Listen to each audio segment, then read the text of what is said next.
Hey, what's going on, dudes? It's Chris, and welcome to a brand new series of mine. Well, not brand new. This is the second episode. Yester Sunday was supposed to be the second episode, actually. But this one's going to be because I missed it on last Sunday. I was busy. However, the first time we uploaded this series, this Sexy Up Sunday thing, it got a tremendous amount of support from you guys, so I appreciate that. Thanks. And obviously, that's motivation to keep this series going. So if you want to see more of this, be sure to tap that like button and shit like that. This is an insane gameplay. I don't remember the score. It's like 100. Yeah, it's 192 kills to only 3 deaths. That's insane. He gets like 94 kills in like one half. It's ridiculous. Last gameplay we featured was a Xbox gameplay. This one's a PS3, so just mixing up that console shit. Maybe we'll try a PC game next time. That'd be cool. I don't know if any of you guys actually play PC. Apparently, it's quite difficult. Anyways. Generally, when you see a score this high, you tend to think, oh, that guy must have reverse boosted or cheated in some way, but this guy's, apparently he's actually in the AMP clan, which is like the pub stomping clan. Like, they're the guys that got the world's highest kills. That's like fucking 234 kills in one game or some shit, so that's some credibility in my opinion. I'm not sure if it's fake or not still, but regardless, it's an entertaining gameplay, so hopefully you guys enjoy that. Now, today's topics. Let's get into the first one. I'm not sure if we'll even have time for another one because this first one's going to be really interesting for me to talk about in a video. Surprised I've never actually thought of this idea. But anyways, comes from at Jump Plays. Says, Dear Chris Archie, talk about what married life is like. So I figured this would be a kind of cool topic because, well, for anyone that doesn't know, I am married. I'm 21 and my wife is 20. Her name is Kelly. She's also been featured on quite a few of my YouTube videos and plans to be in quite a few more and stuff like that. So anyways, in my opinion, I'm going to talk about how different marriage can be for different relationships. Some people have way different relationships than Kelly and I have. Like very, very, very different. We do things quite differently. However, in my opinion, you should only marry your best friend. If you're marrying a girl for the looks and you don't really like her personality, you're not going to last very long with her. If you're marrying her for your personality but you don't like her looks, you're also not going to last very long with her. As sad as that is to say, it's true. So luckily I got the whole package. In my opinion, that's why I married her. She's perfect for me. You know what I mean? But basically how it starts is you go through the basic boyfriend-girlfriend stage where, you know, you're going on some dates, you're getting to know each other and things like that. And after a few years or so, generally it's usually a year to 2 years to 3 years tops-ish. Some people wait actually really long. Some people wait like friggin' 10 years to get engaged. But we waited about a year and a half, I think. I knew after living with her for like 6 months, something like that, I got to know her living habits, everything like that. We shared the same bank account, so finances wasn't an issue. No, there was nothing, there were no new complications that could have come up in the future, so we said, yeah, let's get married, why not? And those two things that I just mentioned right there are the two main things that seem to be a big concern for people who are getting married nowadays is finances. People who get married before telling their spouse what their financial situation is, or maybe they don't share a bank account yet, or whatever it may be.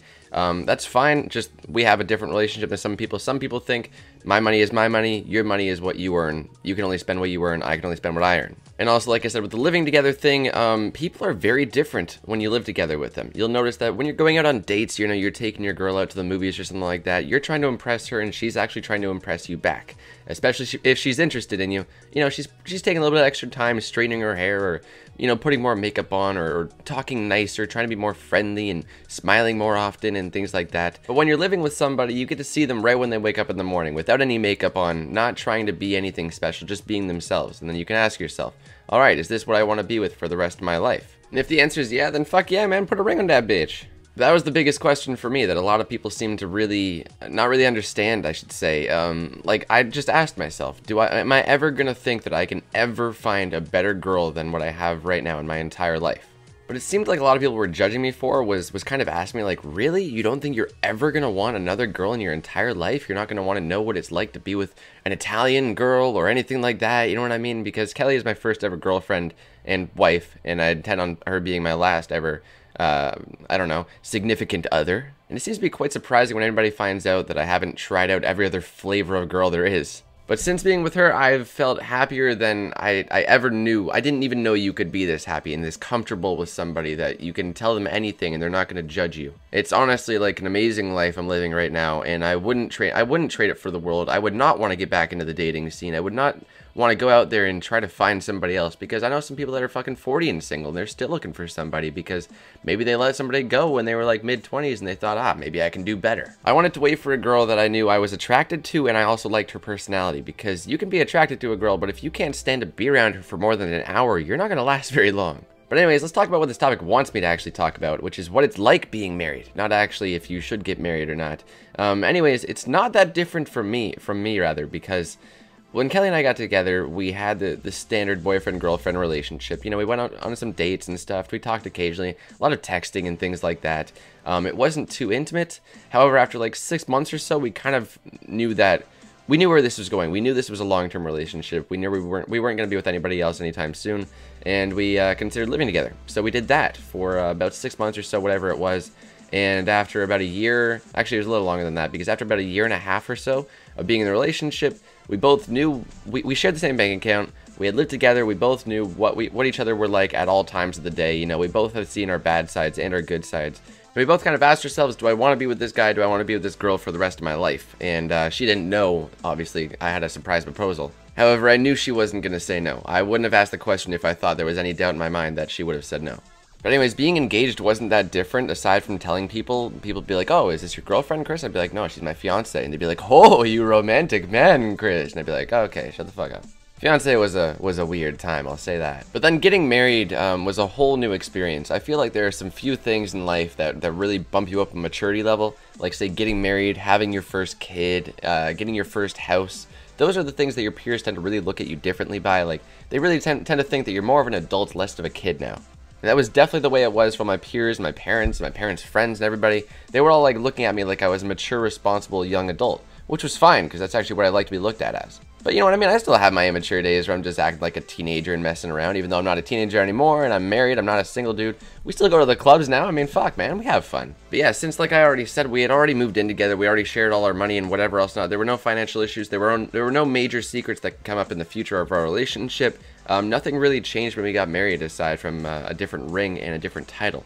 I will say one thing though, women tend to think as a child, they always think about what their wedding is going to be like, and Kelly never really did that too much, she told me, but they take it a lot more serious than the guys do, we'll just say that. And I really didn't think it was going to be anything that amazing. I was like, okay, we just get to go to this place where we basically change our title, we get a new ring, you know, say some vows, whatever it may be, right? It's not that big of a deal. But since actually doing it, my wedding night was the most amazing night of my entire life. I had no idea it would be that fun of an experience and that intimate. I don't know. It was such a bonding experience. It was just awesome to have all my family and friends there. I'm just really proud and glad to say that I've done it, that I've been lucky enough to find somebody this early on in life that I can actually tolerate to be around for so many countless days, and just Kelly and I, we can have a conversation about fucking toilet paper, man. We can make it entertaining and fun, and we have fun like that because we're best friends, man, and we're not one of those couples that needs to go out and socialize and drink every night to have fun. Although we do like doing that too, we don't really need to, you know what I mean? And if you're looking for advice, I would say the exact same thing. I would advise doing the same thing, rather, which is marry your best friend. But anyways, that's going to conclude my conversation with you that you're not actually talking back, so it's not a conversation, but my commentary about marriage. And I had a few other things I wanted to talk about in this video, but they're going to have to wait till next Sexy Sub Sunday. So if you enjoyed this video or the extremely badass gameplay in the background, be sure to tap that like button and check out the player's channel in the description, as always. Thanks to everybody that sent me topics on Twitter of what to talk about for this video. And aside from that, dudes, I'll thank you for watching, and we'll see you next time. You sexy beast.